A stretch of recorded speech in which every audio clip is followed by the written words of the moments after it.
আরাফ, তুই কিন্তু বেশি বাড়াবাড়ি করতাছস। ওই বুড়া টাকা দিতে পারে নাই, দোকান তো আমরা ভাঙবই। তোকে আমি 2 দিন সময় দিছিলাম রঞ্জু। রহমত চাচার মাইয়া হাসপাতালে, দোকান ভাঙার সাহস তুই পেলি কই থেকে? রঞ্জুর আগে আরাফকে মারতে যাবে, আরাফ সাথে সাথে রঞ্জুকে লাথি মেরে ফেলে দিল। আরিফা গাড়ি থেকে নেমে রেগে বলল, রাস্তার মাঝখানে এসব কি ফাজলামি শুরু করেছিস তোরা? মানুষের কি শান্তিতে যাওয়ার কোনো অধিকার নেই? আরিফার গলার আওয়াজ শুনে আরাফ থমকে গেল। আরাফ আরিফার দিকে রাগে তাকিয়ে বলল, চোখ থাকতে কি অন্ধ নাকি আপনি ম্যাম? দেখতে পাচ্ছেন না ঝামেলা চলছে? এটা বস্তির রাস্তা, আপনার বাবার কেনা রাস্তা না যে এসি গাড়িতে করে নবাবের মতো যাবেন। আরিফা, চল, এই বখাটে ছেলেদের সাথে কথা বলে লাভ নেই। মুখ সামলে কথা বলবি। কত টাকা পায় ও তোর কাছে? মা, 5,000 টাকা পায়। আমার মাইয়াটা হাসপাতালে, তাই টাকা দিতে পারি নাই। আরিফা ব্যাগ থেকে 5,000 টাকা বের করে রঞ্জুর মুখে ছুঁড়ে মেরে বলল, এই নে তোদের টাকা, আর কোনোদিনও এই চাচার দোকানে আসবি না। টাকাটা তুলে নাও রঞ্জু, আর আপনার এই দয়ার টাকা আমাদের লাগবে না। এই টাকাটা নিয়ে যান। তোর মতো ফালতু মেকানিক টাকা কোথা থেকে দিবি? চুরি করে? আরিফার কথা শুনে আরাফ রাগে হাত মুঠো করে নিল। আরাফ রেগে বলল, হ্যাঁ, আমরা চুরি করি। বড়লোক বলে যা খুশি বলার অধিকার আপনার নাই। আপনার টাকা আপনার কাছে রাখেন। আরিফা রাগে গাড়িতে উঠে চলে গেল। আরাফ এক দৃষ্টিতে গাড়ি যাওয়ার দিকে তাকিয়ে রইল। রাতে আরিফা বারান্দায় দাঁড়িয়ে কফি খাচ্ছে। হঠাৎ ফোন বেজে উঠল। কল রিসিভ করতে ডাক্তার বলল, আরিফা, আরাফের অবস্থা তো ভালো না। কি হয়েছে ওর? রঞ্জুর লোকজনের সাথে আবার মারামারি করছে, হাতে মারাত্মক কূপ লাগছে, রক্ত পড়ছে অনেক। আরিফা কথা না বাড়িয়ে কল কেটে তাড়াতাড়ি করে শাল জড়িয়ে বেরিয়ে পড়ল। বস্তিতে আরাফের টিনের ঘরের সামনে গিয়ে দরজা খুলতেই দেখে আরাফ খালি গায়ে বসে আছে আর হাত দিয়ে রক্ত পড়ছে। আরিফা দৌড়ে গিয়ে বকা দিয়ে বলল, আরাফ, এইসব কি করছিস তুই? আরাফ আরিফাকে দেখে চমকে গেল। আরাফ কাঁপা কাঁপা কণ্ঠে বলল, আপনি এত রাতে এখানে কেন এসেছেন? কেউ দেখলে কি ভাববে? আমার কারো ভাবনি কিছু যায় আসে না। তোরা এই সাহস কিভাবে হয়? তোর এই সাহস কিভাবে হয় এই গুন্ডাদের সাথে মারামারি করার? আমার কিছু হইলে আপনার কি? আপনি তো আজ সকালেই বললেন আমি বখাটে ফালতু ছেলে। আরাফের মুখে এমন কথা শুনে আরিফা আর নিজেকে ধরে রাখতে পারল না। আরিফা আরাফকে শক্ত করে জড়িয়ে ধরে ডুকরে কেঁদে উঠে বলল, তুমি কেন বোঝো না আরাফ? তোমাদের রক্তাক্ত দেখলে আমার দম বন্ধ হয়ে আসে। তুমি মরে গেলে আমি কি নিয়ে বাঁচবো? আরাফ আরিফার চোখের পানি মুছে দিয়ে কপালে চুমু দিয়ে বলল, এত সহজে মরবো না। আমার সিনিয়র বউকে এখনো অনেক জ্বালানোর বাকি আছে। একদম ফাজলামি করবি না। সকালে সবার সামনে ওইভাবে অপমান কেন করলে? তোমার একটুও কি মায়া হয় না আমার জন্য? আপনি তো শুরু করলেন। আমার বন্ধুদের সামনে আমার ইজ্জত নাই। কিসের ইজ্জত? 19 বছরের একটা পিচ্চি ছেলে তুমি, আমার বর, আমার হাজবেন্ড তুমি, আর তোমাকে ওই গুন্ডাদের হাতে মার খেতে দেখলে আমার কলিজা ছিঁড়ে যায়। তুমি বোঝো না? আমি আর এইসব লুকিয়ে রাখতে চাই না, আমি সবাইকে বলে দেব। আরাফ আরিফাকে ছেড়ে দিয়ে একটু দূরে গিয়ে বলল, কি বলবেন সবাইকে? যে আপনি আমার থেকে 7 বছরের ছোট একটা বস্তির মেকানিককে বিয়ে করছেন? আপনার হাই প্রোফাইল পরিবার আর অফিস মেনে নিবে? আমার কাউকে দরকার নেই। তুমি আমার পাশে থাকলে আমার কিচ্ছু লাগবে না। কিন্তু আমার তো লাগবে। আমি চাই না আমার জন্য আপনার ক্যারিয়ার আর সম্মান নষ্ট হোক। আমি যেদিন নিজের পায়ে দাঁড়াবো সেদিন সবার সামনে আপনার হাত ধরবো। কবে দাঁড়াবে তুমি? নিজের সব টাকা তো ওই চাচার মেয়ের জন্য দিয়ে দিলে। সকালে টাকাটা দিতে দিলে তোমার এই অবস্থা হইতো না। আমি গরিব হতে পারি, বাট আমার আত্মসম্মান আছে। আপনার টাকা দিয়ে আমি কারো উপকার করতে চাই না। আরিফা রাগে দরজার দিকে যেতে নিলে আরাফ এক টানে আরিফাকে নিজের বুকের সাথে মিশিয়ে নিয়ে বলল, রাগ করছেন কেন? আমি কি আপনাকে কষ্ট দেওয়ার জন্য বলছি? ছাড়ো আমাকে, লাগছে আমার। ছাড়ার জন্য তো ধরি নাই। সারাদিন পর বউকে কাছে পেয়েছি, একটু আদর তো করতেই পারি। আরাফ আরিফার ঘাড়ে মুখ গুজে দিলে আরিফা চোখ বন্ধ করে নিল। আরিফার সব রাগ পানি হয়ে গেল। আরিফা বলে উঠল, তোর হাত থেকে রক্ত পড়ছে, আগে ব্যান্ডেজটা করতে দাও আমাকে। রক্ত পড়ুক, আপনার স্পর্শ পেলে আমার সব ব্যথা ভালো হয়ে যাবে। আরিফা আরাফকে বিছানায় বসিয়ে যত্ন করে ফার্স্ট এইড বক্স দিয়ে ব্যান্ডেজ করে দিল। আরাফ আরিফার দিকে এক দৃষ্টিতে তাকিয়ে থেকে বলল, আপনাকে শাড়িতে অনেক সুন্দর লাগছে। অফিসে এই শাড়ি পরে গিয়েছিলেন? হ্যাঁ, কেন তোমার জেলাসি হচ্ছে? হবে না, আমার বউ এত সেজে গুজে অফিসে যায়, আর ওই বস ফাহাদ বেটা ড্যাব ড্যাব করে তাকিয়ে থাকে। আমার তো মনে চায় ওর চোখ দুইটা তুলে ফেলি। ফাহাদ আমার বস, ওর সাথে প্রফেশনাল সম্পর্ক ছাড়া আর কিচ্ছু নাই। তুমি ফালতু কথা বলবা না। আমি ছেলে মানুষ, কোন ছেলে কোন নজরে তাকায় আমি ভালো বুঝি। আপনি ওর থেকে দূরে থাকবেন বলে দিলাম। আচ্ছা, থাকবো।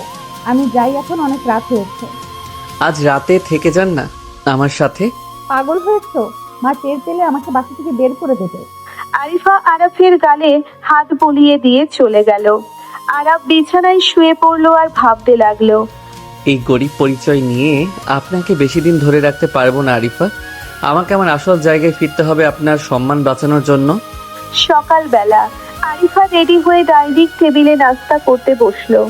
আরিফার মা নাজমা বেগম মুখ কালো করে বসে আছে। নাজমা বেগম রেগে বলল, তোর কি কোনো আক্কেল হবে না আরিফা? বয়স তো 26 পার হয়ে গেল, আর কতদিন এইভাবে অবিবাহিত হয়ে ঘরে বসে থাকবি? মা প্লিজ, সকালবেলা শুরু করবা না। আমার অফিসে মিটিং আছে, আমাকে শান্তিতে একটু খেতে দাও। শান্তি তো তুই আমাদের হারাম করে দিচ্ছিস। তোর বয়সী সব মেয়েদের বাচ্চা কাচ্চা হয়ে স্কুলে যায়, আর তুই শুধু ক্যারিয়ার করে নিজের জীবন শেষ করছিস। কাল তোর খালা একটা ছেলের ছবি পাঠিয়েছে, ছেলেটা কানাডায় থাকে। তুই আজ অফিস থেকে এসে ছবিটা দেখবি। আমি কোনো ছবি টবি দেখতে পারবো না। আমার এখন বিয়ের কোনো চিন্তা নাই। তোর চিন্তা নাই, কিন্তু আমাদের তো আছে। পাড়াপড়শি যা তা কথা শোনাচ্ছে। তুই কি কাউকে পছন্দ করিস নাকি? অফিসের ওই যে তোর বস ফাহাদ, ছেলেটা তো অনেক ভালো, তোকে কত পছন্দ করে। মায়ের মুখে ফাহাদের নাম শুনে আরিফা রাগে হাতে রুটি টেবিলে ছুঁড়ে মারলো। আরিফা রেগে বলল, ফাহাদকে তোমার এত ভালো লাগলে তুমি গিয়ে বিয়ে করো। আমার সামনে আর কখনো ওই ফালতু লোকটার নাম নিবে না। আরিফা ব্যাগ নিয়ে হন হন করে বাসা থেকে বের হয়ে গেল। অফিসে গিয়ে নিজের ডেস্কে বসতেই ফাহাদ চলে আসলো। ফাহাদ হেসে বলল, গুড মর্নিং আরিফা। আজ তো আমাদের কোম্পানির অ্যানুয়াল পার্টি, তুমি তো আসছো তাই না? Good morning sir. হ্যাঁ আসবো, তবে আমি বেশিক্ষণ থাকতে পারবো না। এমন করলে তো হবে না আরিফা, তুমি এই কোম্পানির সবচেয়ে ব্রিলিয়েন্ট প্রজেক্ট ম্যানেজার। আর শোনো, পার্টির জন্য আমি তোমার জন্য স্পেশাল একটা শাড়ি এনেছি, এইটা পরে আসবা আজ। ফাহাদ একটা শপিং ব্যাগ আরিফার ডেস্কে রাখলো। আরিফা বিরক্ত হয়ে ব্যাগটা ফাহাদের দিকে এগিয়ে দিয়ে বলল, সরি স্যার, আমি অন্যের দেওয়া শাড়ি পরি না। আমার নিজের শাড়ি আছে, আর আপনার সাথে আমার সম্পর্ক শুধু অফিসিয়াল। এর বাইরে এই ধরনের গিফট দেওয়াটা আমার একদম পছন্দ না। কেমন আরিফা, তুমি এখনো আগের মতোই জেদি রয়ে গেল। আমরা তো এক সময়। স্যার, পুরনো কথা অফিসে না তোলাই ভালো। আপনি এখন যেতে পারেন, আমার অনেক কাজ আছে। ফাহাদ রাগে দাঁত কামড়ে সেখান থেকে চলে গেল। নীলা এসে আরিফার পাশে দাঁড়িয়ে বলল, এই লোকটা তো বেহা কেন রে? তোকে এখনো পাওয়ার আশা ছাড়লো না। ভালো লাগে না নীলা, মন চায় চাকরিটা ছেড়ে দিই, কিন্তু পরিবারের যে অবস্থা, বাবা রিটায়ার্ড পার্সন, এখন চাকরি ছাড়লে না খেয়ে মরতে হবে। বাদ দে ওই ফালতু লোকের কথা। আচ্ছা শোন, আজ পার্টিতে তো তুই যাবি, আরিফ কিছু বলবে না তো? ওকে আমি জানাই নাই, জানালে আবার মাথা গরম করবে। এমনিতেই ফাহাদকেও দু চোখে দেখতে পারে না। ওইদিকে বস্তির গ্যারেজে আরাফ একটা গাড়ির ইঞ্জিন ঠিক করছে। আরাফের সারা মুখে আর হাতে কালি মাখা। কবির দৌড়ে এসে আরাফের পিঠে থাপ্পড় মেরে বলল, কিরে দোস্ত, সারাদিন এইভাবে কালি মাখবি নাকি? চল, আজকে সন্ধ্যায় ভালো একটা কাজ পাইছি। কি কাজ? আমার হাতে এখন অনেক গাড়ির কাজ বাকি। রঞ্জুর টাকাটা শোধ করতে হবে। আরে আজ সন্ধ্যায় একটা বড় অফিসে ক্যাটারিং এর কাজ, শুধু খাবার সার্ভ করতে হবে। 4 ঘন্টার জন্য জনপ্রতি 2000 টাকা দিবে। যাবি? 2000? কাজটা তো খারাপ না। কোন অফিস তো? ব্লু স্কাই কর্পোরেশন, গুলশানে অফিস ওদের। ব্লু স্কাই নামটা শুনে আরাফ থমকে গেল। এইটা তো আরিফার অফিস। আরাফ মনে মনে ভাবতে লাগলো, ম্যাম তো আমাকে বলে নাই আজ ওনাদের অফিসে পার্টি। ওই বদমাইশ ফাহাদ নিশ্চয়ই আজ আরিফার আশেপাশে ঘুরঘুর করবে। না, আমাকে ওইখানে যেতেই হবে। ঠিক আছে দোস্ত, আমি যাব। তুই রেডি থাকিস সন্ধ্যায়। সন্ধ্যা 7টা। ব্লু স্কাই কর্পোরেশনের বিশাল হলরুমে পার্টির আয়োজন করা হয়েছে। চারিদিকে আলো ঝলমল করছে। আরাফ আর কবির ক্যাটারিং এর ড্রেস পরে ওয়েটার হিসেবে দাঁড়িয়ে আছে। আরাফের চোখ শুধু দরজার দিকে। হঠাৎ আরিফা আর নীলা হলরুমে ঢুকলো।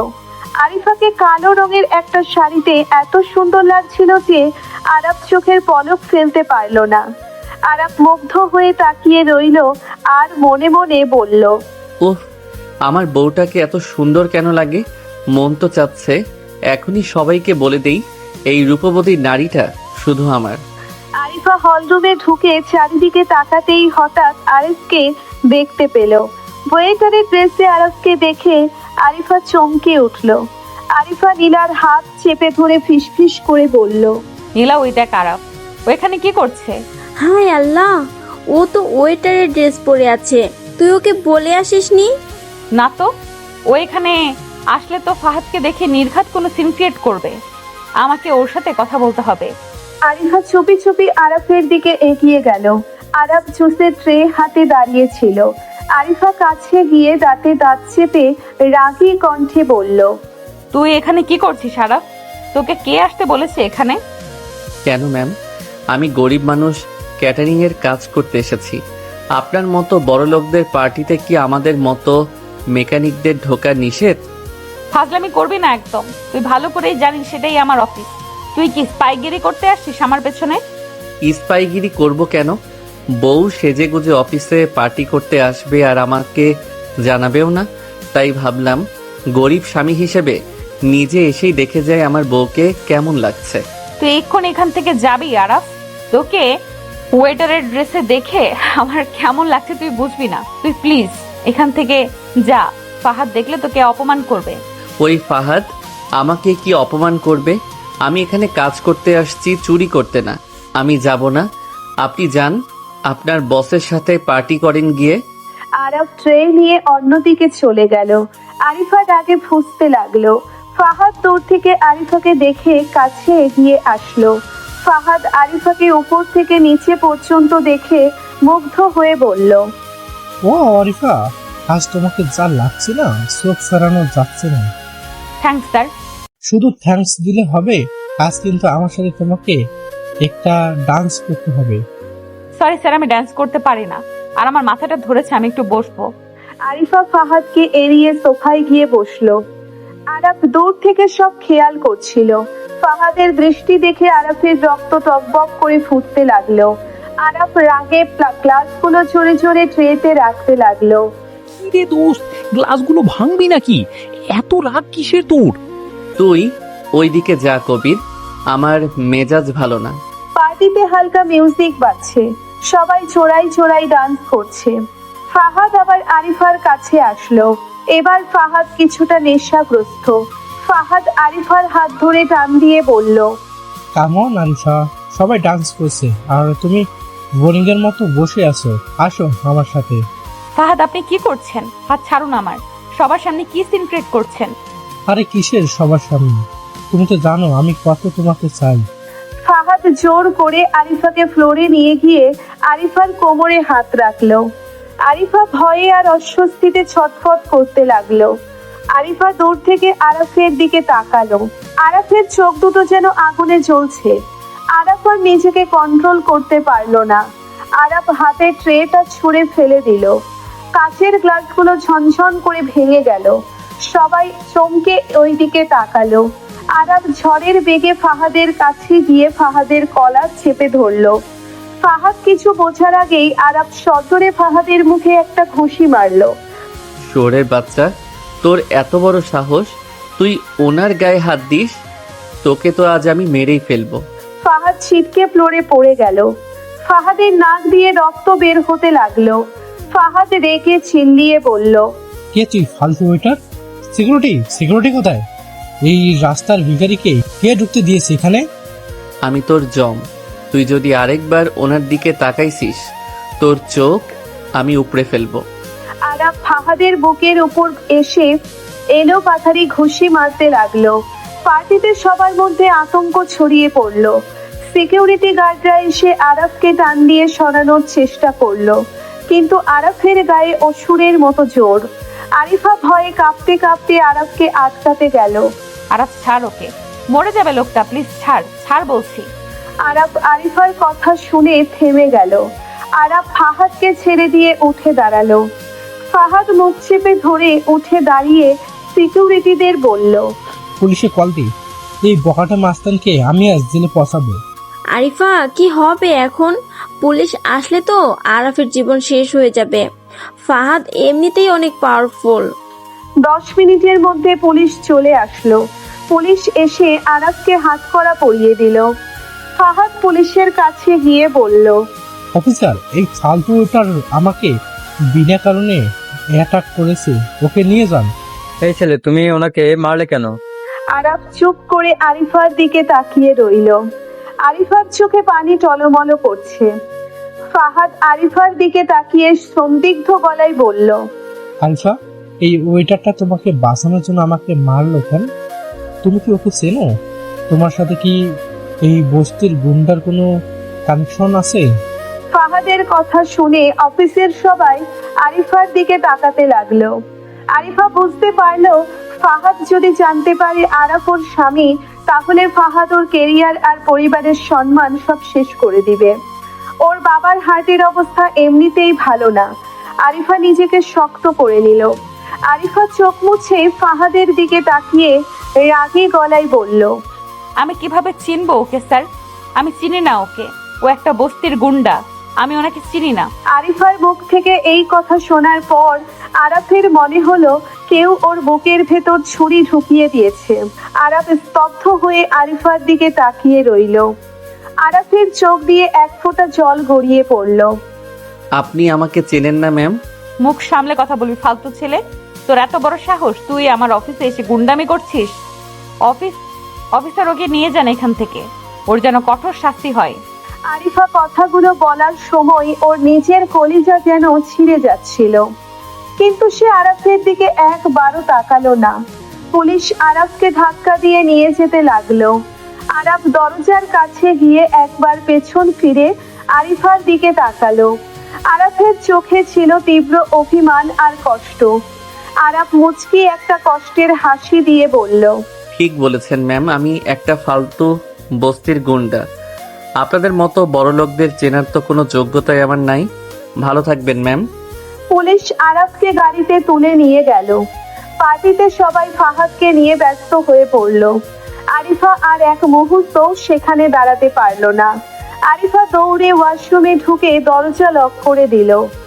ওয়াশরুমের ফ্লোরে বসে আরিফা নিজের মুখে 2 হাত চেপে ধরে ডোকরে কেঁদে উঠল। আরিফা পাগলের মতো কাঁদতে কাঁদতে বলতে লাগলো, আমাকে ক্ষমা করে দে আরাফ, আমাকে ক্ষমা করে দে। আমি তোকে ছাড়া বাঁচবো না রে। আমি কেন তোর সাথে এমন করলাম? আমি পরিস্থিতির কাছে হেরে গেলাম আরাফ। আমি তো সিনিয়র বউ হয়েও তোকে সবার সামনে আপন করে নিতে পারলাম না। আরিফা ফুপিয়ে ফুপিয়ে কাঁদতে লাগলো। ওর চোখের পানিতে শাড়ির আঁচল ভিজে গেল। ওইদিকে পুলিশের গাড়িতে বসে আরাফ আকাশের দিকে তাকিয়ে আছে। ওর চোখে কোনো পানি নেই, শুধু এক বুক শূন্যতা। আরাফ মনে মনে ভাবতে লাগলো, আপনি আমাকে বস্তির গুন্ডা বলে অস্বীকার করলেন তো আরিফা? ঠিক আছে, গরিব আরাফকে তো আপনি আপন করতে পারলেন না। এবার আপনি দেখবেন এই আরাফের আসল রূপ, যেই রূপ দেখলে আপনার ওই অহংকারী সমাজ আর ফাহাদের মতো মানুষেরা পায়ের কাছে এসে বসবে। আপনি আমাকে অস্বীকার করেছেন, এবার আমি আপনাকে এমন এক জায়গায় নিয়ে দাঁড় করাবো যেখান থেকে আপনি আমাকে ছাড়া আর কিছুই ভাবতে পারবেন না। আরাফ চোখ বন্ধ করে নিল। গাড়ির জানালার কাছ দিয়ে আসা নিয়ন আলোতে আরাফের রাগী আর চেরি মুখটা আর ভয়ঙ্কর লাগছিল। থানা হাজতের ভেতর অন্ধকারের মধ্যে আরাফ বসে আছে। ওর বাঁ হাতের ব্যান্ডেজটা দিয়ে আবার রক্ত চুইয়ে পড়ছে, কিন্তু সেদিকে ওর কোনো খেয়াল নাই। ও শুধু এক দৃষ্টিতে দেওয়ালের দিকে তাকিয়ে আছে। কবির লকআপের বাইরে দাঁড়িয়ে পুলিশ ডিউটি অফিসারের সাথে অনেক অনুনয় বিনয় করছে। স্যার, ও কোনো অন্যায় করে নাই স্যার। ওই ফাহাদ সাহেব নিজেই মেয়েটার গায়ে হাত দিচ্ছিল। ও তো শুধু অন্যায়ের প্রতিবাদ করছে।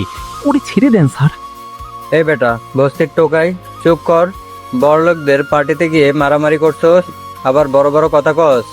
ফাহাদ সাহেব শহরের বড় ব্যবসায়ী, ওনার নামে কমপ্লেন হয়েছে। এই স্যামরারে আজ কোর্টে চালান দেওয়া হবে, সহজে জামিন পাবি না। কবিরের কথা শুনে আরাফ মুচকে একটা কষ্টের হাসি দিল। ও হাজতের ভেতর থেকেই কবিরকে ইশারা করে ডাকলো। কবির, তুই এখানে ফালতু চিল্লাইস না তো। তুই এখান থেকে যা, রহমত চাচার ওখানে গিয়ে বস। তুই এই অবস্থায় আমাকে চলে যেতে বলছিস আরাফ? তোর হাত দিয়ে রক্ত পড়ছে আর তুই এখানে একা লকআপে বন্দী। আমি তোকে ছেড়ে কোথাও যাব না। আমি তোকে বলছি না চলে যেতে? আমার কথা কি তোর কানে যায় না? তুই যা এখান থেকে, আমার কিচ্ছু হবে না। আরাফের রাগী গলা শুনে কবির আর কিছু বলার সাহস পেল না। ও চোখ মুছতে মুছতে থানা থেকে বেরিয়ে গেল। রাত তখন 2:30। আরিফা নিজের বেডরুমে ছটফট করছে। সারাটা রাত ও এক ফোঁটা ঘুমাতে পারে নাই। চোখের পানিতে বালিশ ভিজে একাকার হয়ে গেছে। ও বারবার ফোনের দিকে তাকাচ্ছে।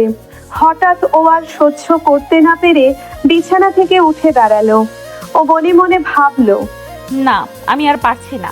আরাফ ওখানে হাজতে একা বন্দি, আর ও তো আমার জন্য ওই ফাহাদকে মেরেছে। আর আমি নিজের সম্মান বাঁচাতে ওকে সবার সামনে অস্বীকার করলাম। ও আমার চেয়ে 7 বছরের ছোট হতে পারে, কিন্তু ও তো আমার স্বামী। আমার বুকটা ফেটে যাচ্ছে। আমি আর ঘরে বসে থাকতে পারবো না। আরিফা সাবধানে ঘর থেকে বের হতে যাবে, তখনই ওর ছোট ভাই রুদ্র সামনে এসে দাঁড়ালো। রুদ্র ভ্রু কুঁচকে আরিফার দিকে তাকিয়ে বলল, আপু, এত রাতে তুমি চোরদের মতো চুপি চুপি কোথায় যাচ্ছ? মায়ের শরীরটা খারাপ, বাবাও ঘুমাচ্ছে। তুমি এই মাঝরাতে বাইরে যাচ্ছ কেন? রুদ্র, তুই প্লিজ আমার রাস্তা থেকে সর। আমাকে একটু বাইরে যেতে হবে, খুব জরুরি কাজ আছে। কিসের জরুরি কাজ আপু? আমি তো সব জানি। অফিসের আজ এই যে বস্তির কোনো মেকানিক ছেলে ফাহাদ ভাইকে মারছে, আর পুলিশ ওরে ধরে নিয়ে গেছে। তুমি কি ওই গুন্ডাটার জন্য যাচ্ছ? রুদ্রের মুখে আরাফকে গুন্ডা শুনতে আরিফা রেগে সজোরে রুদ্রের গালে একটা থাপ্পড় মেরে দিল। রুদ্র গালে হাত দিয়ে অবাক হয়ে বোনের দিকে তাকিয়ে রইল। মুখ সামলে কথা বলবি রুদ্র। ওকে আর একটাও বাজে কথা বললে আমি তোর মুখ থেতলে দেব। ও কোনো গুন্ডা না। আপু, তুমি আমার গায়ে হাত তুললে ওই একটা রাস্তার ছেলের জন্য? তুমি নিজের ভাইয়ের গায়ে হাত তুললে?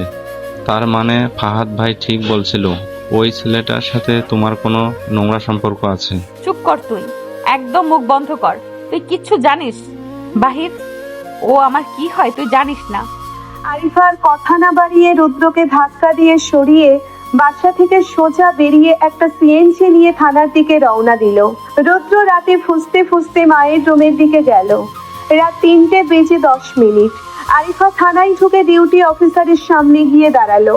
ওর চোখ দুটো কান্নায় লাল হয়ে ফুলে আছে। আরিফা কাঁপা কাঁপা কণ্ঠে বলল, অফিসার, আজ সন্ধ্যায় ব্লু স্কাই অফিসের পার্টি থেকে যে ছেলেটাকে অ্যারেস্ট করে এনেছে, ও কোথায়? আমি ওনার সাথে দেখা করতে চাই। আরে আপনি তো এই অফিসের ম্যানেজার ম্যাডাম না? আজ পার্টিতে তো আপনিই বললেন এই ছেলেটারে চেনেন না। এখন মাঝরাতে ওনার জন্য আসছেন কেন? কাহিনী কি বলেন তো? দয়া করে আমাকে ওনার সাথে একবার দেখা করতে দিন স্যার। আমি ওনার জন্য কিছু খাবার আর ওষুধ এনেছি। ওনার হাত কেটে গেছে। দেখা করা যাবে না, বড় সাহেবের কড়া নির্দেশ আছে। এই ছেলের সাথে কাউকে দেখা করতে দেওয়া যাবে না। আপনি বাড়ি যান ম্যাডাম। আরিফা আর কোনো উপায় না দেখে নিজের গলার সোনার চেইন আর হাতের আংটি খুলে পুলিশের টেবিলের উপর রাখলো।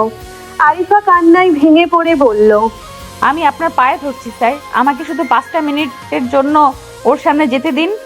আমি দূর থেকে শুধু একবার ওনাকে দেখব। প্লিজ স্যার, না করবেন না। পুলিশ চেইন আর আংটিটা ড্রয়ারে লুকিয়ে আরিফাকে ইশারা করলো ভেতরের দিকে যাওয়ার জন্য। আরিফা দৌড়ে হাজতের সামনে গিয়ে দাঁড়ালো। লোহার শিকের ওপাশে অন্ধকার মেঝেতে আরাফ মাথা নিচু করে বসে আছে। আরিফা ডুকরে কেঁদে উঠে শিকের ফাঁক দিয়ে হাত বাড়িয়ে দিল। আরাফ, আরাফ আমার দিকে তাকাও। তুমি কেমন আছো আরাফ? আরিফার গলার আওয়াজ শুনে আরাফ আস্তে আস্তে মাথা তুলল। ওর চোখের দৃষ্টি একদম ঠান্ডা, কোনো আবেগ নেই। আরাফ হাজতের শিখ থেকে কিছুটা দূরে সরে গিয়ে বসলো ও আরিফার দিকে না তাকিয়েই গম্ভীর গলায় বলল, আপনি এখানে কেন এসেছেন ম্যাম? আপনার মতো বড়লোক সোসাইটির মানুষ এই নোংরা থানায় কেন এসেছে? যান, নিজের মান সম্মান বাঁচিয়ে বাড়ি ফিরে যান। আর তুমি এমন করে কথা বলো না প্লিজ, আমার বুকটা ফেটে যাচ্ছে। আমি পরিস্থিতির শিকার হয়ে ওনাদের সামনে মিথ্যা বলেছি। ফাহাদ যদি জানতে পারতো তুমি আমার হাজবেন্ড, ও আমাদের পুরো পরিবারকে ধ্বংস করে দিত। আমার বাবার হার্টের অবস্থা তো তুমি জানো। হ্যাঁ, আমি সব জানি ম্যাম। আমি জানি আমি একটা বস্তির মেকানিক। আমার কোনো জাত কুল নাই, তাই সবার সামনে আমাকে স্বামী বলে পরিচয় দিতে আপনার লজ্জা লাগে। বয়স কম হতে পারে, কিন্তু আমি তো পুরুষ মানুষ। নিজের স্ত্রীর কোমরে অন্য একটা পুরুষ হাত দিচ্ছে আর আমি দাঁড়িয়ে দাঁড়িয়ে দেখব? আমি তো ফাহাদকে মেরেই ফেলতাম। আপনি তো ওরে বাঁচালেন। আমি বাঁচাই নাই আরাফ, আমি তোমাকে বাঁচানোর জন্য ওকে ছেড়ে দিতে বলেছিলাম। তুমি কেন বোঝো না? আমি কিচ্ছু বুঝতে চাই না ম্যাম। আপনি আজ সবার সামনে প্রমাণ করে দিয়েছেন বড়লোকদের কাছে ভালোবাসার চেয়ে নিজেদের ইজ্জত আর সমাজটাই বড়। আপনি যখন বললেন আমি ওনাকে চিনি না, ঠিক সেই মুহূর্তে আমার ভেতরের আরাফটা মরে গেছে। আজ থেকে আপনার সাথে আমার আর কোনো সম্পর্ক নাই। আরাফের মুখ থেকে এই কথা শুনে আরিফা হাজতের শিকের ওপর কপাল ঠুকে ঠুকে কাঁদতে লাগলো। ওর কপাল ফুলে লাল হয়ে গেল। আরিফা শিকের ফাঁক দিয়ে আরাফের পা ধরার চেষ্টা করে বলল, আরাফ, এই কথা মুখেও এনো না। তুমি আমাকে যা খুশি শাস্তি দাও, আমাকে চাবুক দিয়ে মারো, তাও এই কথা বলো না আমি তোমাকে ছাড়া বাঁচবো না। আমি কাল সকালেই উকিল নিয়ে এসে তোমার জামিনের ব্যবস্থা করব। আমার জামিন আপনার টাকা দিয়ে করতে হবে না ম্যাম। আপনার ওই দয়ার টাকা নিজের কাছে রাখেন। আমি এই হাজতেই পচে মরব, তাও আপনার কোনো সাহায্য আমি নেব না। যান, চলে যান এখান থেকে, আর কখনো আমার সামনে আসবেন না। পুলিশ এসে আরিফার হাত ধরে টানতে লাগলো। সময় শেষ হয়ে গেছে বলে ওকে থানা থেকে বের করে দিল। আরিফা থানার বাইরে এসে ফুটপাতে বসে পাগলের মতো কাঁদতে লাগলো।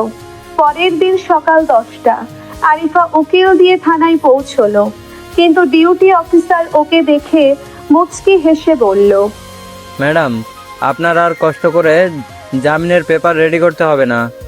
আরাফকে আধ ঘন্টা আগেই ছেড়ে দেওয়া হয়েছে। কি বলছেন স্যার? ফাহাদ সাহেব কি কমপ্লেন তুলে নিয়েছে? ওনাকে কে ছাড়ালো? ফাহাদ সাহেব কমপ্লেন তোলেন নাই। ওপর থেকে অনেক বড় এক স্যারের ফোন আসছিল। স্বয়ং এমপি সাহেব নিজে এসে ওনাকে হ্যান্ডকাপ খুলে সসম্মানে ওনাকে দামি এক গাড়িতে করে নিয়ে গেছেন।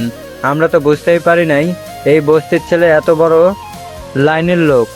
পুলিশের কথা শুনে আরিফা আকাশ থেকে পড়ল ও নীলাকে ফোন দিয়ে সব জানালো। নীলাও অবাক হয়ে গেল। আরিফা সোজা বস্তিতে আরাফের ঘরের দিকে গেল, কিন্তু সেখানে গিয়ে দেখলো ঘরের দরজায় মস্ত বড় একটা তালা ঝুলছে। রহমত চাচা আর কবির উঠোনে মন খারাপ করে বসে আছে। রহমত চাচা, আরাফ কোথায়? ও কোথায়? ওর ঘর তালাবন্ধ কেন? মা, আরাফ আজ সকালে এক মস্ত বড় গাড়িতে করে এসেছিল। ওর সাথে অনেক পুলিশ আর বডিগার্ড ছিল। ও নিজের সব জামা কাপড় নিয়ে চলে গেছে। যাওয়ার সময় আমার হাতে কলির অপারেশনের জন্য 5 লাখ টাকা দিয়ে গেছে। হ্যাঁ ভাবি, আরাফ আমাদের বলেছে ও আর কোনোদিনই বস্তিতে ফিরে আসবে না। ও ওনার আসল পরিচয় নিয়ে ওনার নিজের বাড়িতে ফিরে গেছে। ও নাকি অনেক বড় লোকের ছেলে। আমাদের ও আর চিনতেই পারলো না ভাবি। কবিরের কথা শুনে আরিফার পায়ের নিচের মাটি সরে গেল।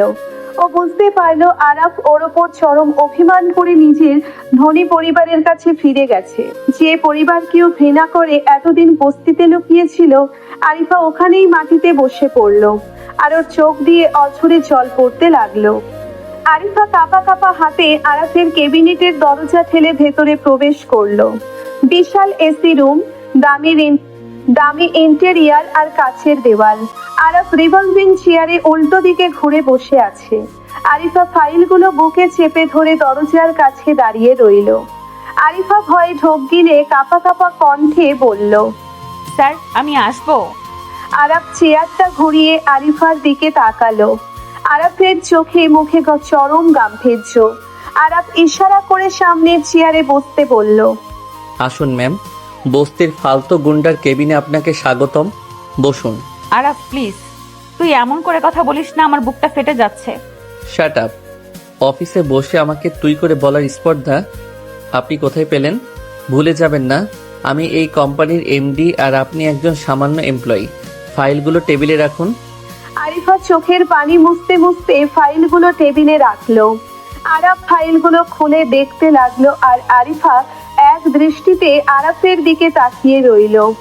আরাফকে এই দামি স্যুটে এতটাই হ্যান্ডসাম লাগছে যে আরিফা চোখ ফেরাতে পারছিল না। আরাফ হঠাৎ ফাইলটা সজোরে টেবিলে ছুঁড়ে মেরে রেগে বলল, এইসব কি কাজ করেছেন আপনি? এই প্রজেক্টের বাজেট এত হাই কেন? আপনি কি কোম্পানি টাকা চুরি করার প্ল্যান করছেন নাকি ফাহাদের সাথে মিলে? আরাফ তুই আমাকে যা খুশি বল, কিন্তু আমার কাজে কোনো ভুল নাই। আর ফাহাদের সাথে আমাকে জড়াবি না। তুই? আপনার তো দেখছি ঘাড়ের রগ অনেক টেরা। আপনি কি ভেবেছেন আপনি আমার স্ত্রী বলে আমি আপনার সব ভুল মাফ করে দিব? যে স্ত্রী সবার সামনে নিজের স্বামীকে অস্বীকার করতে পারে সে তো টাকার জন্য কোম্পানির সাথে বেইমানিও করতে পারে। আরাফের এই কথায় আরিফার কলিজায় যেন কেউ তীক্ষ্ণ ছুরি চালিয়ে দিল। আরিফা আর নিজেকে কন্ট্রোল করতে পারল না। আরিফা দৌড়ে গিয়ে আরাফকে শক্ত করে জড়িয়ে ধরে ডুকরে কেঁদে উঠে বলল, আমাকে ক্ষমা করে দাও আরাফ, আমি তোমার পায়ে পড়ছি, তুমি আমাকে ক্ষমা করে দাও। আমি তো ফাহাদের হাত থেকে তোমাকে বাঁচানোর জন্যই মিথ্যা বলেছিলাম। তুমি তো জানতে ফাহাদ কত ভয়ঙ্কর। ও যদি জানতে পারতো আমরা বিয়ে করেছি, ও আমার বাবার ক্ষতি করে দিত। আমার বাবার হার্টের অবস্থা ভালো না, তুমি তো জানো। আরাফ আরিফাকে ধাক্কা দিয়ে সরিয়ে দিতে চাইলো, কিন্তু আরিফা আরাফের বুকে মাথা গুজে আঠার মতো লেগে রইল। আরাফের পাথরের মতো শক্ত মনটাও আরিফার চোখের পানিতে গলে যেতে লাগলো।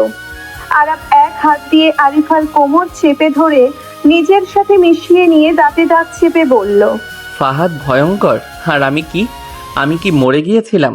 আপনি একবার আমার হাতটা শক্ত করে ধরে বলতে পারলেন না এই ফালতু মেকানিক ছেলেটা আমার স্বামী? আমি ফাহাদের কোম্পানি সহ ফাহাদকে মাটির সাথে মিশিয়ে দিতাম। আপনি আমাকে বিশ্বাস করতে পারেন নাই। আরিফা, আপনার কাছে আমার ভালোবাসার চেয়ে আপনার পরিবারের সম্মান বড় ছিল। না আরাফ না, তুমি আমার সব। আমি তোমাকে ছাড়া বাঁচবো না। তুমি আমাকে শাস্তি দাও, আমাকে মারো, কিন্তু আমাকে দূরে ঠেলে দিও না। আমি তোমার সিনিয়র বউ না? তুমি না বলতে তোমার সিনিয়র বউকে তুমি অনেক ভালোবাসো? আরিফার মুখ থেকে সিনিয়র বউ কথাটা শুনে আরাফের চোখের কোণেও পানি জমে গেল। আরাফা নিজেকে আটকে রাখতে পারল না।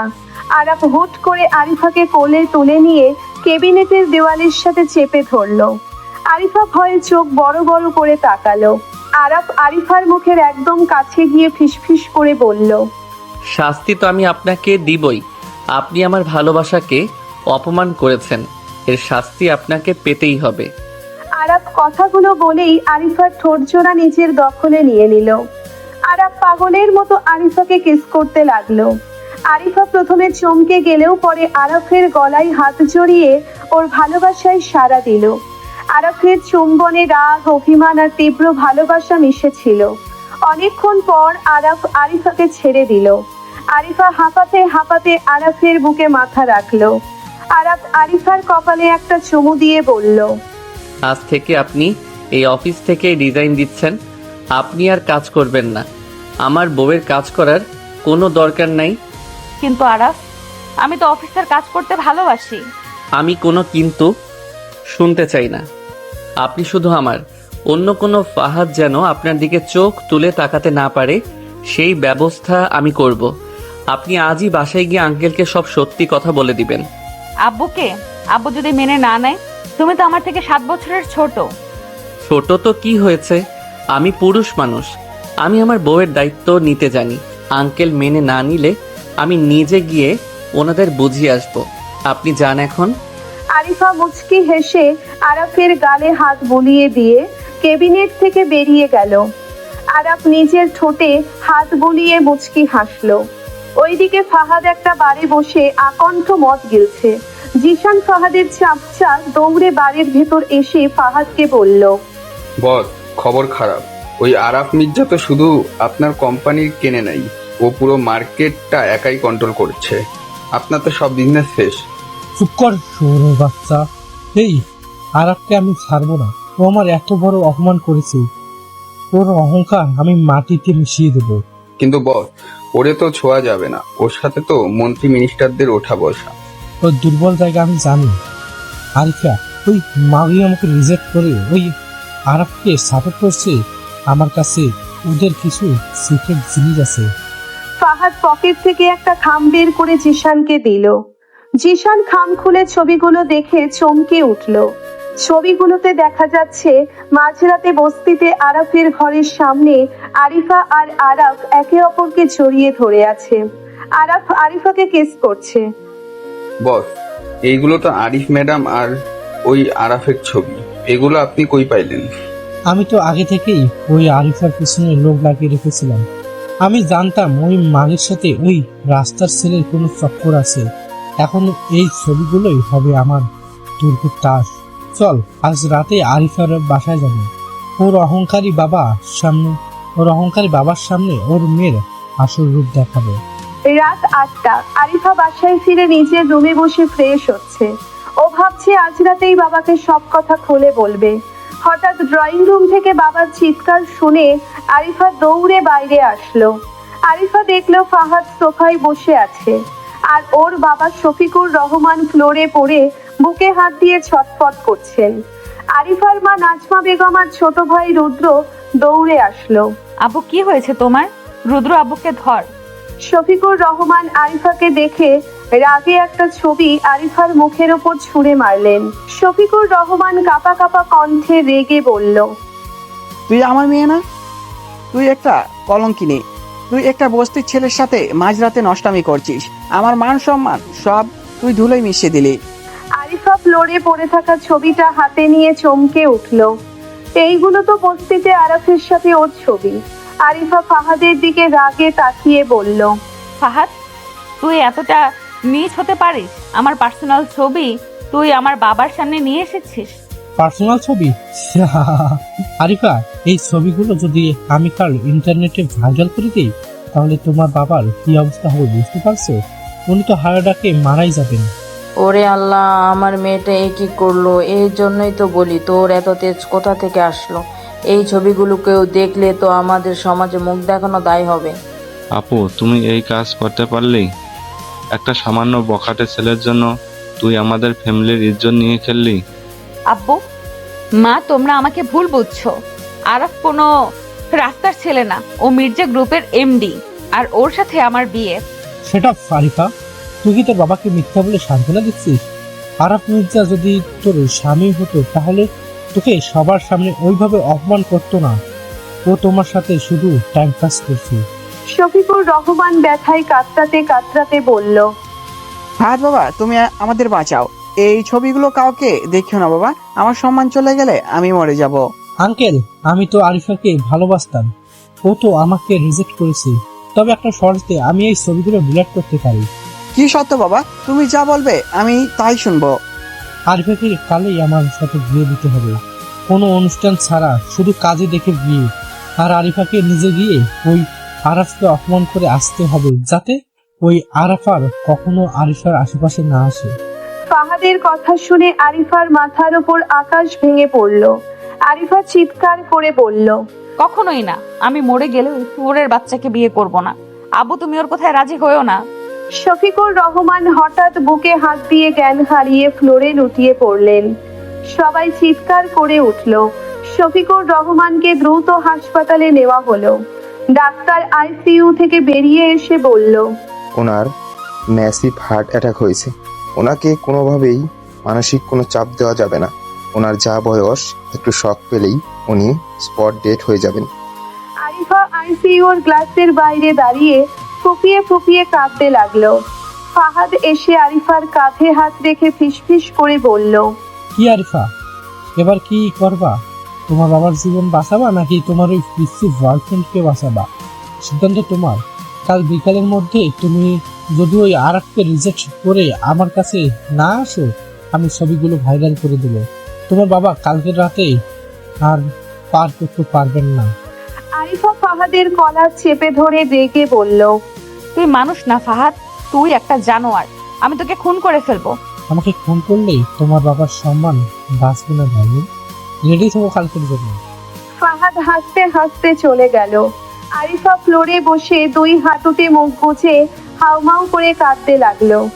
আরিফার মা এসে আরিফাকে জড়িয়ে ধরে বলল, মারে, তোর বাবার দিকে তাকিয়ে তুই রাজি হয়ে যা। আমাদের তো আর কেউ নাই। তোর বাবা মরে গেলে আমরা পথে বসে যাব। তুই ফাহাদকে বিয়ে করে নে মা। আর তোমরা কি আমাকে জ্যান্ত কবর দিতে চাও? আরাফ আমার স্বামী মা, আমি ওকে ছাড়া বাঁচবো না। সমাজ ওই সব লুকানো কাবিননামা মানে না। তোর বাবার জীবন এখন তোর হাতে। সারা রাত হাসপাতালে কাটানোর পর পরদিন সকালে আরিফা একটা কঠিন সিদ্ধান্ত নিল। আরিফা জানে ফাহাদ যা বলছে তাই করবে। ওর বাবার জীবন বাঁচাতে হলে ওকে আরাফকে ছাড়তেই হবে। কিন্তু আরাফ তো এত সহজে ওকে ছাড়বে না। আরাফকে ওর জীবন থেকে সরাতে হলে আরাফকে অনেক বড় আঘাত দিতে হবে। দুপুরবেলা আরাফ মির্জা ম্যানশনের ড্রয়িং রুমে বসে একটা হীরার আংটি দেখছে আর মুচকি হাসছে। আরাফ নিজের মনেই বলল, আজ আরিফাকে এই আংটিটা পরিয়ে প্রপোজ করব। কালই ওনাকে এই বাড়িতে নিয়ে আসবো। এমন সময় সিকিউরিটি এসে জানালো আরিফা এসেছে। আরাফ খুশি হয়ে লাফিয়ে উঠল। আরিফা ধীর পায়ে ভেতরে প্রবেশ করলো। আরিফার চোখ মুখ ফ্যাকাশে, যেন শরীরে কোনো প্রাণ নেই। আরাফ দৌড়ে গিয়ে আরিফার হাত ধরে বলল, আপনি এসেছেন ম্যাম? আমি আপনার জন্যই অপেক্ষা করছিলাম। দেখুন আমি আপনার জন্য কি এনেছি। আরাফ আংটিটা দেখাতে গেলে আরিফা এক ঝটকায় আরাফের হাতটা সরিয়ে দিল। আরাফ অবাক হয়ে আরিফার দিকে তাকালো। কি হলো আরিফা, আপনি কাঁদছেন কেন? চোখ মুখ এমন ফ্যাকাশে কেন আপনার? আঙ্কেল কি রাজি হন নাই? আরিফা নিজেকে পাথরের মতো শক্ত করে নিল। আরিফা আরাফের চোখের দিকে না তাকিয়েই রেগে বলল, তোর এই সস্তা আংটি আমাকে দেখাবি না আরাফ। আমি এখানে তোর সাথে সম্পর্ক শেষ করতে এসেছি। কি বলছেন এইসব? সম্পর্ক শেষ মানে? আপনি মজা করছেন তাই না? আমি কোনো মজা করছি না। আমি অনেক ভেবে দেখলাম, তোর আর আমার মাঝে বয়সের অনেক গ্যাপ। তুই একটা 19 বছরের পিচ্চি ছেলে, তোর সাথে কি সারা জীবন কাটানো যায়? আরাফ থমকে গেল। আরাফের হাত পা কাঁপতে শুরু করলো। আরাফ কাঁপা কাঁপা কণ্ঠে বলল, আরিফা আপনি সব কি বলছেন? আমি তো আপনাকে। তুই আমাকে কি ভালোবেসেছিস? আরে ধুর, আমি তোর সাথে শুধু টাইম পাস করেছি। ফাহাদ আমাকে কাল রাতে প্রপোজ করেছে, আর ও আমার সমবয়সী, অনেক ম্যাচিউর। আমি ডিসাইড করেছি আমি ফাহাদকেই বিয়ে করব। তোর এই বস্তির মেন্টালিটি এখনো যায় নাই। শুধু বড়লোক বাবার টাকা পেয়েছিস, এই যা। আরিফার মুখ থেকে ফাহাদের নাম শুনে আরাফের মাথার রগ দপদপ করতে লাগলো। আরাফ রাগে অন্ধ হয়ে গেল। আরাফ আরিফার কাঁধ শক্ত করে চেপে ধরে চিৎকার করে বলল, মিথ্যা বলছেন আপনি। আপনি আমাকে ভালোবাসেন। ওই ফাহাদ শুয়োরের বাচ্চা আপনাকে ব্ল্যাকমেইল করেছে তাই না? আমাকে বলুন আরিফা, আমি ফাহাদকে টুকরো টুকরো করে ফেলবো। আমাকে কেউ ব্ল্যাকমেল করে নাই। আমি নিজের ইচ্ছেতেই ওকে বিয়ে করছি। তুই আমাকে ভুলে যা আরাফ, আর কখনো আমার সামনে আসবি না। আরিফা কথাগুলো বলে এক মুহূর্তও সেখানে দাঁড়ালো না। উল্টে ঘুরে দৌড়ে বেরিয়ে গেল। আরাফ পাথরের মতো দাঁড়িয়ে রইল। ওর চোখের সামনে পৃথিবীটা যেন ঘুরতে লাগলো। আরাফ হঠাৎ রাগে চিৎকার করে ড্রয়িং রুমের কাছের টেবিলটা লাথি মেরে ভেঙে ফেলল। আরাফ পাগলের মতো ঘরের ফুলদানি, টিভি, ল্যাম্পশেড সব ভেঙে চুরমার করতে লাগলো। আরাফের হাত কেটে রক্ত পড়তে লাগলো, কিন্তু সেদিকে ওর কোনো খেয়াল নেই। তুই আমার সাথে বেইমানি করলি আরিফা। তুই আমার ভালোবাসাকে ফাহাদের কাছে বিক্রি করে দিলি। তুই ভাবছিস তুই এত সহজে আমাকে ছেড়ে চলে যাবি? কখনোই না। তুই শুধু আমার, তোকে আমি অন্য কারো হতে দিব না। আরাফ হাঁটু গেড়ে কাছের টুকরোর ওপর বসে হাউমাউ করে কাঁদতে লাগলো। ওর গগন বিদারী চিৎকারে পুরো ম্যানশন কেঁপে উঠল। ফাহাদের বিলাসবহুল ফ্ল্যাট। ফাহাদ সোফায় বসে মদ খাচ্ছে আর শয়তানের মতো হাসছে। আরিফা পাথরের মতো মুখ করে ঘরে ঢুকলো। ফাহাদ আরিফাকে দেখে গ্লাসটা টেবিলে রেখে উঠে দাঁড়ালো। Welcome darling. আমি জানতাম তুমি ঠিকই আসবা। বাবার সম্মান বলে কথা, তা তোমার ওই ফিসি মেকানিক বয়ফ্রেন্ডকে ছেড়ে আসতে খুব কষ্ট হলো নাকি? মুখ সামলে কথা বলবি ফাহাদ। আমি এখানে তোর ফালতু কথা শুনতে আসি নাই। আমি তোর শর্ত মেনেছি। তুই কথা দে আমার বাবার ওই ছবিগুলো তুই আর কাউকে দেখাবি না। আরে রিল্যাক্স, আমি তখন তোমার হবু স্বামী। আমি কি আর চাইবো আমার স্ত্রী কেলেঙ্কারির ছবি বাইরে যাক? তবে শর্ত একটাই, কালকের বিয়ের পর তুমি ওই আরাফের ছায়াও আর কখনো মারাবে না। তুই নিশ্চিন্তে থাক, আরাফ আর কোনোদিনও আমার সামনে আসবে না। আমি ওকে এমন কথা শুনিয়ে এসেছি যে ও আমাকে এখন সবচেয়ে বেশি ঘৃণা করে। তো নোংরা উদ্দেশ্য সফল হয়েছে ফাহাদ, কিন্তু মনে রাখিস তুই আমার শরীর পাবি কিন্তু মন কোনোদিন পাবি না। আমার তোমার ওই সস্তা অনেক দরকারও নেই ডার্লিং। আমার শুধু ওই অহংকারী আরাফকে হারাতে হবে। ও আমার কোম্পানি দখল করেছে, আমি ওর ভালোবাসাকে দখল করলাম। কাল ঠিক বিকাল 5টায় কাজে নিয়ে আমি তোমাদের বাসায় আসবো। আরিফা এক মুহূর্ত সেখানে না দাঁড়িয়ে হনহন করে বেরিয়ে গেল। ফাহাদ অট্ট হাসিতে ফেটে পড়ল। ওইদিকে আরাফের ম্যানশনে ধ্বংসলীলা চলছে। আরাফের হাত থেকে ফিনকি দিয়ে রক্ত ঝরছে। ড্রয়িং রুমের সব আসবাবপত্র ভাঙা। হঠাৎ পুলিশ অফিসার রাইহান ঘরে প্রবেশ করলো। আরাফের এই অবস্থা দেখে রাইহান দৌড়ে কাছে গেল। আরাফ ভাই, তুই নিজের এই অবস্থা কি করেছিস? তোর হাত দিয়ে তো রক্ত পড়েছে। এই সিকিউরিটি, তাড়াতাড়ি ফার্স্ট এইড বক্স নিয়ে আয়। ভাইয়া আপনি আমাকে ছাড়েন, আমার রক্ত পড়ুক, আমার তো মরে যেতে ইচ্ছে করছে ভাইয়া। ও আমার সাথে বেইমানি করলো, ও ফাহাদকে বিয়ে করবে। আরাফ ফ্লোরে বসে বাচ্চাদের মতো হাউমাউ করে কাঁদতে লাগলো। রাইহান আরাফের হাতটা ব্যান্ডেজ করতে করতে ধমক দিয়ে বলল, তুই একটা পাগল আরাফ। তুই এত বড় একটা কোম্পানির এমডি হয়ে বাচ্চাদের মতো কাঁদছিস। আরিফা তোকে ধোকা দিতেই পারে না। আমি মেয়েটাকে দেখেছি, ওর চোখে তোর জন্য যে ভালোবাসা আমি দেখেছি তা কখনো মিথ্যা হতে পারে না। আপনি কিচ্ছু জানেন না ভাইয়া। ওর নিজের মুখে আমাকে বলেছে ফাহাদ ওর সমবয়সী, তাই ও ফাহাদকে বিয়ে করবে। আমাকে ও পিচ্চি বলে অপমান করেছে। আর তুই ওর কথা বিশ্বাস করে নিলি? আরাফ, তুই একবার শান্ত হয়ে ভাবতো, ফাহাদের কোম্পানি তুই ধ্বংস করেছিস। ফাহাদ তো চুপ করে বসে থাকার পাত্র না। নিশ্চয় ও আরিফাকে কোনোভাবে ব্ল্যাকমেল করেছে। ব্ল্যাকমেইলের কথা শুনে আরাফের কান্নার শব্দ থেমে গেল। আরাফ চোখ মুছে রাইহানের দিকে তাকালো। ব্ল্যাকমেইল?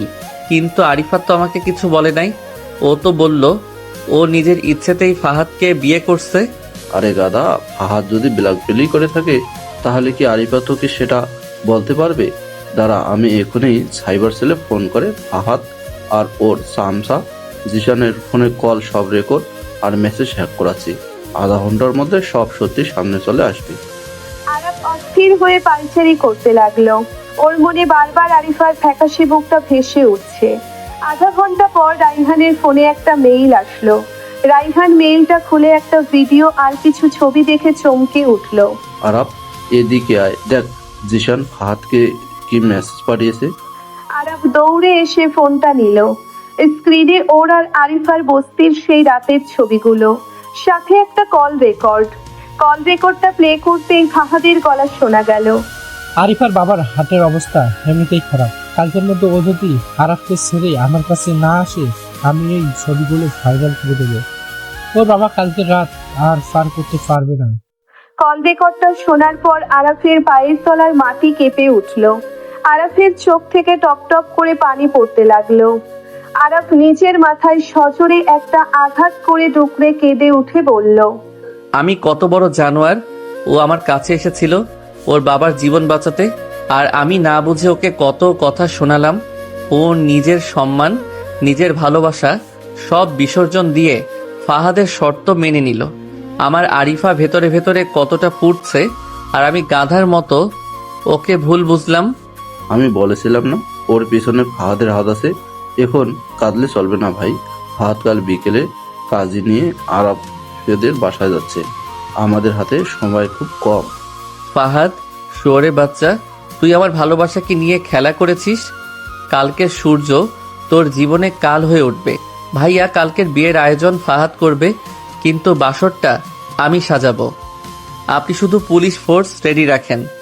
আরাফের চোখের পানি শুকিয়ে সেখানে আগুনের ফুলকে জ্বলতে লাগলো। আরাফের এই ভয়ঙ্কর রূপ দেখে রাইহানও কিছুটা ঘাবড়ে গেল। পরের দিন বিকাল 4টা, আরিফাদের বাসা একদম নিস্তব্ধ। কোনো বিয়ের আনন্দ নাই, যেন কোনো শোকের বাড়ি। আরিফাকে ওর মা নাজমা বেগম লাল রঙের একটি শাড়ি পরিয়ে দিচ্ছে। আরিফার চোখের পানি শুকিয়ে গেছে। ও আয়নার সামনে একটা জ্যান্ত লাশের মতো বসে আছে। মারে, তুই কাঁদিস না মা। তোর বাবার দিকে তাকিয়ে তুই এই বিয়েটা মেনে নে। ফাহাদ অনেক বড় লোক, তুই সুখে থাকবি। সুখ? মা, তুমি আমার গলাটা টিপে মেরে ফেলো না কেন? জ্যান্ত অবস্থায় আমাকে কেন কবরে পাঠাচ্ছ? আমি আরাফকে ছাড়া এক মুহূর্ত সুখে থাকতে পারবো না মা। আমার শুধু আরাফের কথা মনে পড়ছে।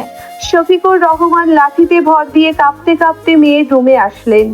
শফিকুর রহমান ফ্লোরে বসে আরিফার পা জড়িয়ে ধরে কাঁদতে কাঁদতে বললেন, আমাকে মাফ করে দাও মা। আমার সম্মানের জন্য আজ তোর জীবনটা ধ্বংস হয়ে যাচ্ছে। আমি একটা স্বার্থপর বাবা। তুই আমাকে বিষ খাইয়ে মেরে ফেল মা, তাও তুই এই জানোয়ারটাকে বিয়ে করিস না। আরিফা দ্রুত ফ্লোরে বসে বাবাকে জড়িয়ে ধরলো।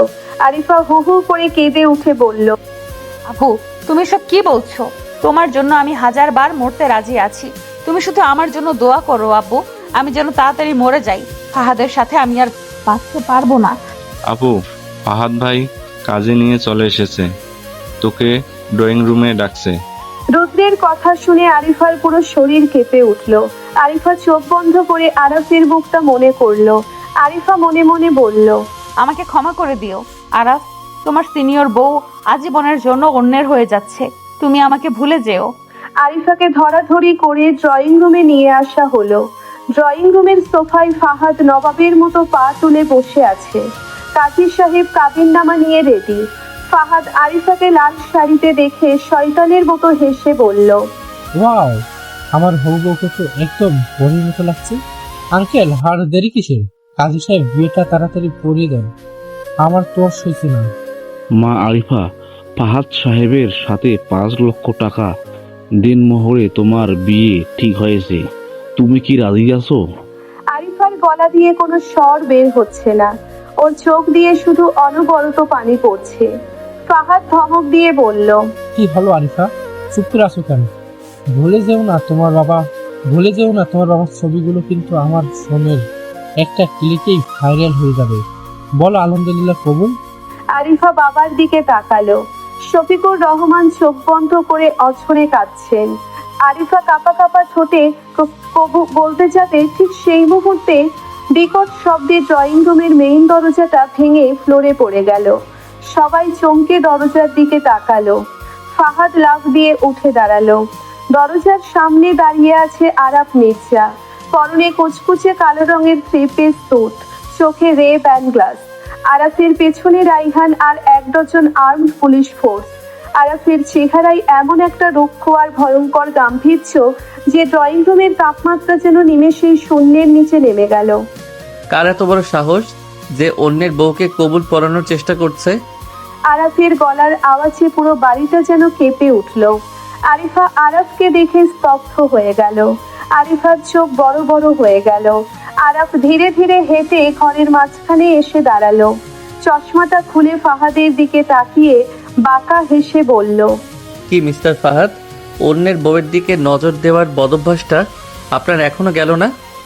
আরাফ, তুই এখানে কি করছিস? পুলিশ নিয়ে আমার পার্সোনাল ফাংশনের ঢুকার সাহস তুই পেলি কই থেকে? অফিসার, ওকে বের করে দিন এখান থেকে। শাট আপ ফারাদ, পুলিশ তোমাকে বের করে দিতে আসে নাই, পুলিশ তোমাকে অ্যারেস্ট করতে এসেছে। অ্যারেস্ট? আমি কি করেছি আঙ্কেল?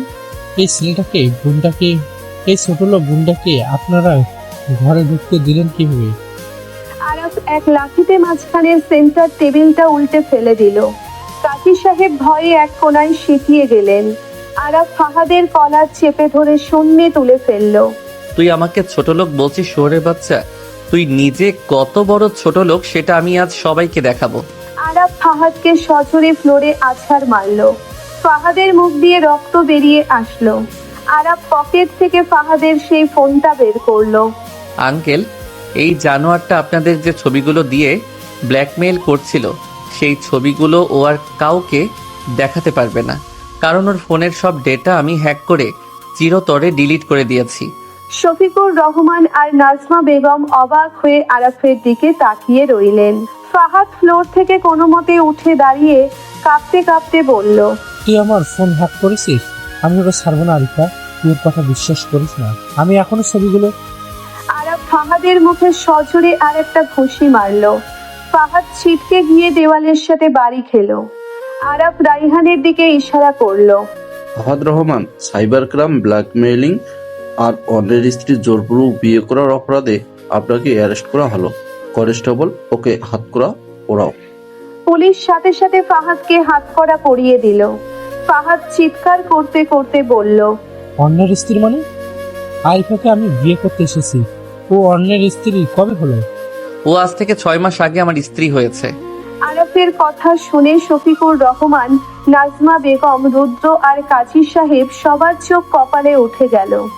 শফিকুর রহমান কাঁপা কাঁপা কণ্ঠে বললেন, এসব তুমি কি বলছো বাবা? আরিফা তোমার স্ত্রী?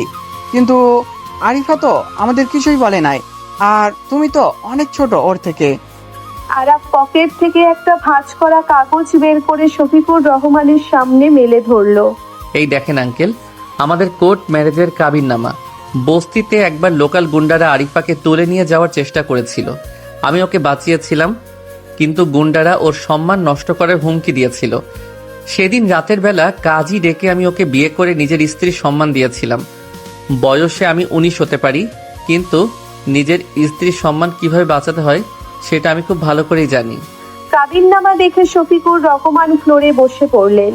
তিনি লজ্জায় আর অপরাধ বোধে আরাফের সামনে হাত জোর করে বললেন, আমাকে মাফ করে দাও বাবা, আমার সমাজ আর টাকার অহংকার অন্ধ হয়ে গেছিলাম। তুমি বয়সে ছোট হতে পারো, কিন্তু তোমার মনটা অনেক বড়।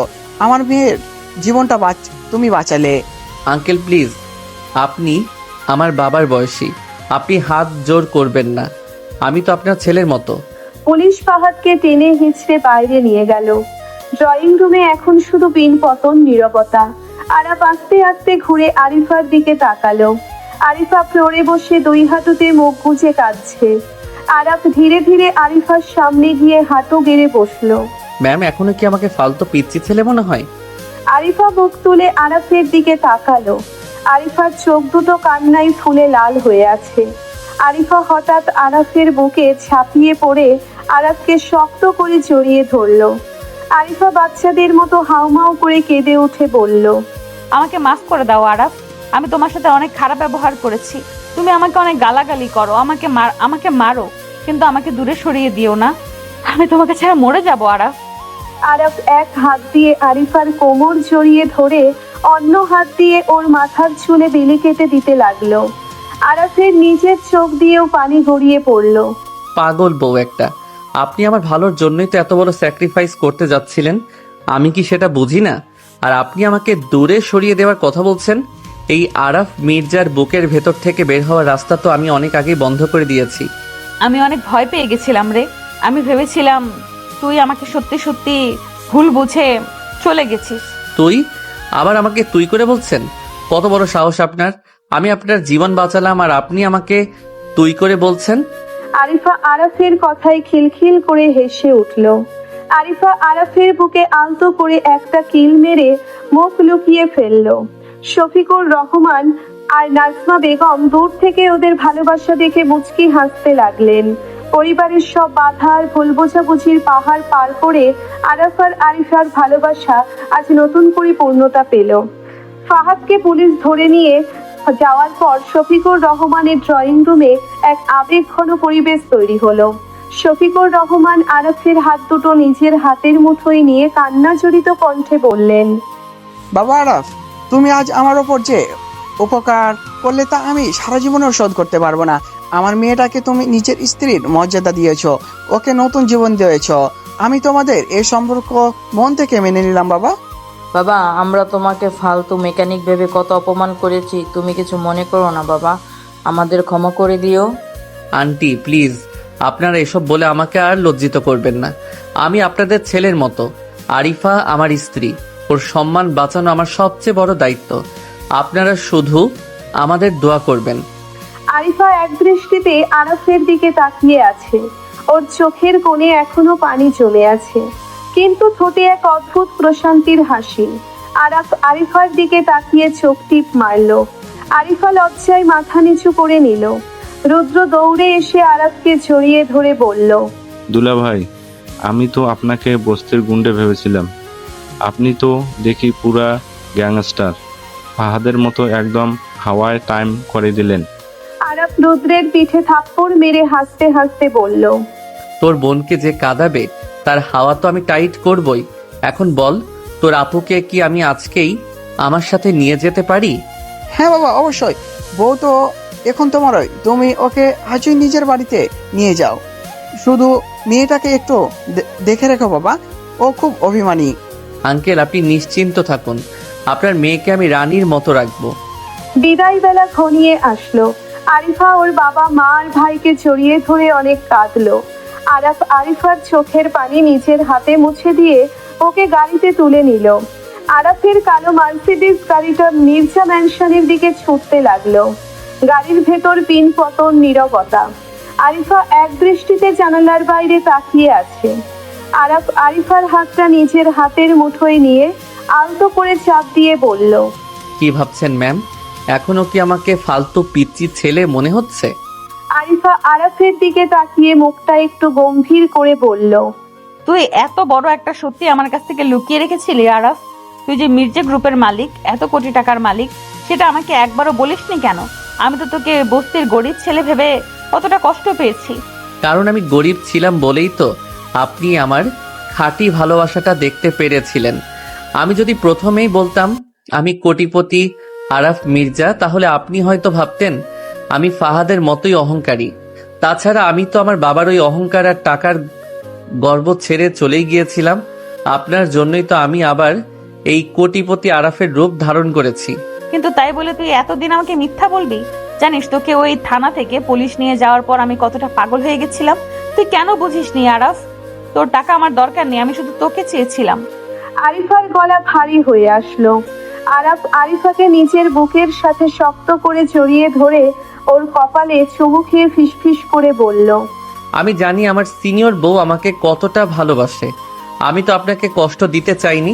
আমি শুধু চেয়েছিলাম ওই ফাহাদের মতো জানোয়ারদের হাত থেকে আপনাকে এমনভাবে রক্ষা করতে যেন কেউ আর কখনো আপনার দিকে আঙুল তুলতে না পারে। এবার আমাকে ক্ষমা করে দাও না বউ। আরাফের মুখে বউ ডাক শুনে আরিফার সব অভিমান গলে পানি হয়ে গেল। আরিফা আরাফের বুকে মুখ লুকিয়ে গভীর আবেগে বলল, তুই খুব পাজি একটা ছেলে। এত ছোট বয়সে এত ভালোবাসা কোথা থেকে শিখলে তুমি? তুমি আমাকে এতটা ভালোবাসো যে আমি মাঝে মধ্যে ভয় পেয়ে যাই যদি তোমাকে কখনো হারিয়ে ফেলি। হারানোর কথা আর কখনো মুখে আনবেন না। আমি আপনাকে ছাড়ার জন্য ধরি নাই। গাড়ি এসে মির্জা ম্যানশনের বিশাল গেট দিয়ে ভেতরে প্রবেশ করলো। ম্যানশনের রাজকীয় সৌন্দর্য দেখে আরিফা একটু ঘাবড়ে গেল। গাড়ি থেকে নামার পর আরাফ আরিফার হাত শক্ত করে ধরে রাখলো। আরাফ, আমার খুব ভয় করছে। তোমার পরিবার কি আমাকে মেনে নেবে? আমি তো তোমার চেয়ে বয়সে অনেক বড়। তোমার বাবা যদি আমাকে অপমান করেন? আপনি আরাফ মির্জার স্ত্রী, আপনাকে অপমান করার সাহস এই দুনিয়ায় কারো নাই। আমি আছি তো, আপনি শুধু আমার হাতটা শক্ত করে ধরে রাখবেন। আরাফ আরিফাকে নিয়ে ড্রয়িং রুমে প্রবেশ করলো। ড্রয়িং রুমে আরাফের বাবা সিকান্দার মির্জা আর সৎমা লোবনা বসেছিলেন। আরাফকে লাল শাড়ি পরা একটা মেয়ের হাত ধরে ঢুকতে দেখে দুজনেই অবাক হয়ে গেলেন। সিকান্দার মির্জা ভ্রুকুচকে রেগে উঠে দাঁড়িয়ে বললেন, আরাফ, এসব কি?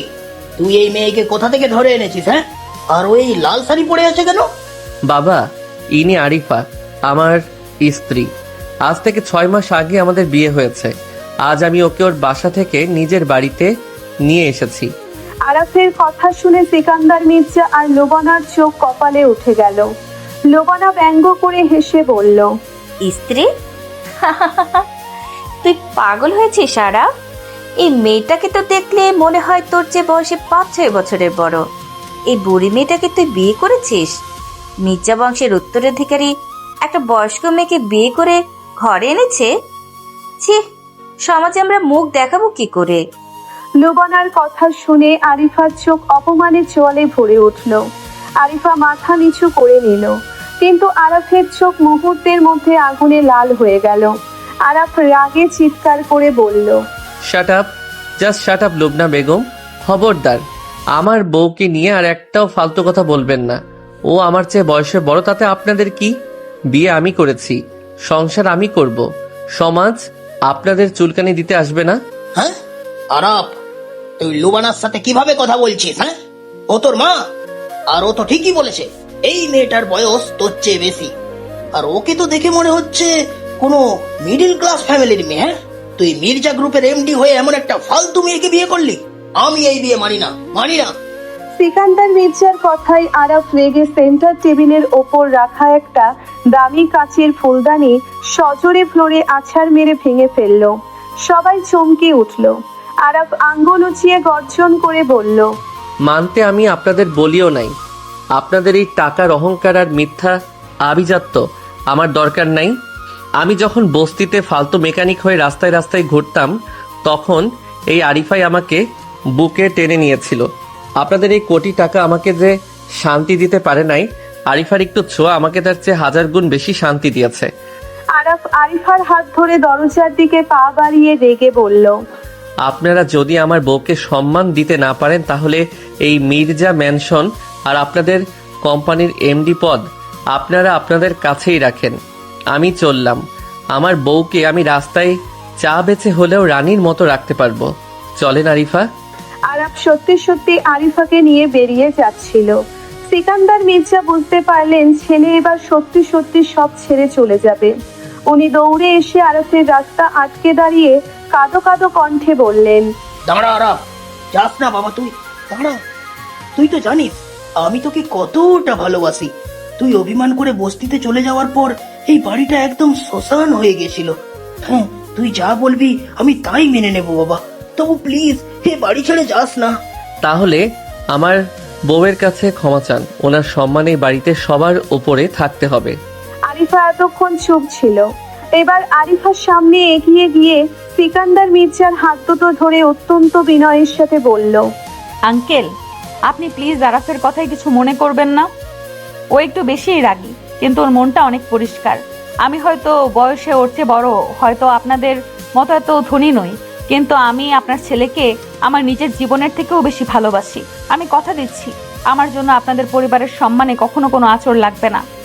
আরিফার এত সুন্দর আর গোছানো কথা শুনে সিকান্দার মির্জা অবাক হয়ে গেলেন। উনি বুঝতে পারলেন মেয়েটার বয়স বেশি হলেও সে অনেক ম্যাচিওর্ড আর বুদ্ধিমতী।